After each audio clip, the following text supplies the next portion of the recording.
Hello, I'm Bud McCord. I'm here in Brazil, South America. Today is the 10th of April, 2023. I hope you had a wonderful, wonderful Easter. What a time it is to be alive.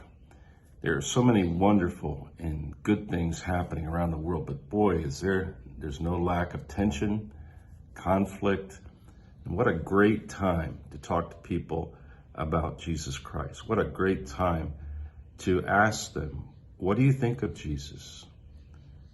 How are you going to manage to navigate everything that's changing so fast around you?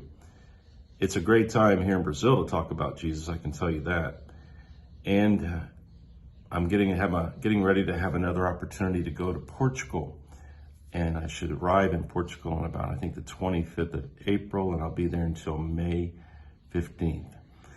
What I'm trying to communicate is, I'm going to have to do the most important thing that a missionary does other than preach the gospel and to disciple people. I'm going to have to make some adjustments. When we got off the airplane on April 1st, coming back to Brazil after 43 days in the United States, I was pretty much ready to go again with the morning devotionals, and everything were pretty much set up, and I thought I knew where I was going to be and how I was going to be until I was diagnosed with COVID. Now, it's not the same terrible COVID from the pandemic, but I can tell you this, it still packs a wallop and it can still knock you down. And so once I was diagnosed that I had COVID, I had to go into isolation. Yesterday I did a COVID test on Easter Sunday of all things, and I am free of COVID.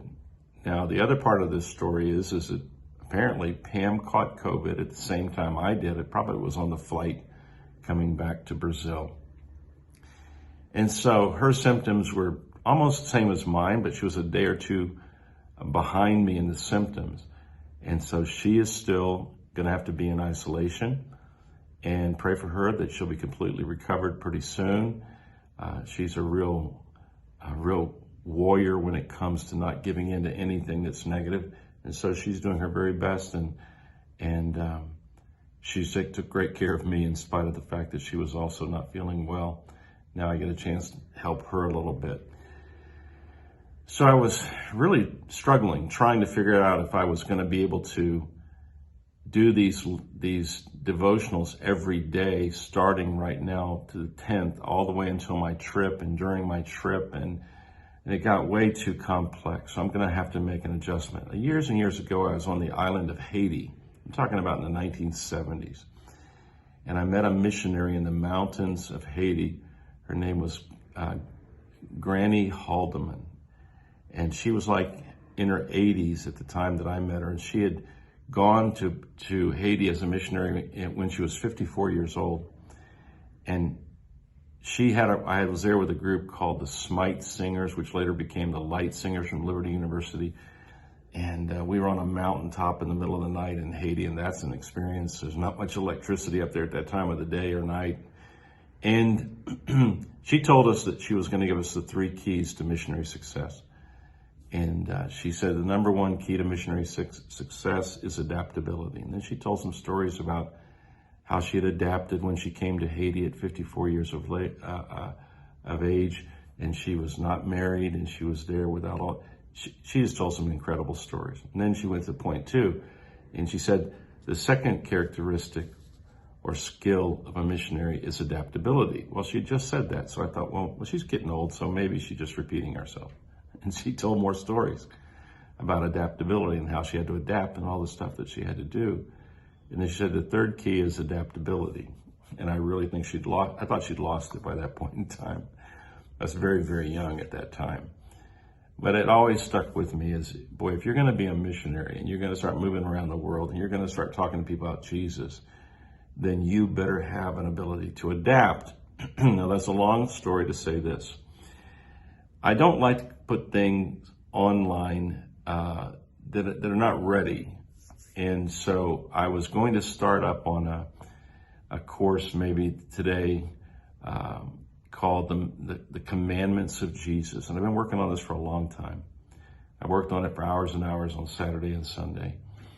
but it's just not ready. And I'm distracted by the fact I've got all this stuff to do before I go to the trip to Portugal. So here's what I want to propose.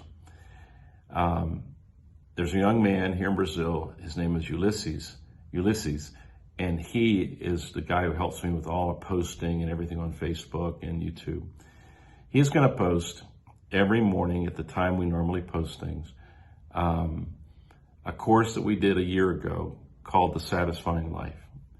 And that's John 15. And everybody knows, I think everybody should go through John 15 every year. I haven't stopped going through John 15 since 1995.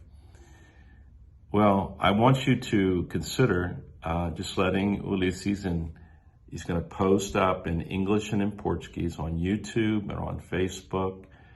And we'll still have our devotional time together.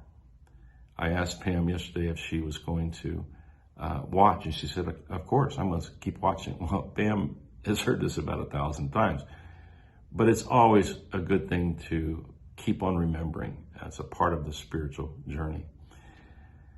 So when I get back on May 15th,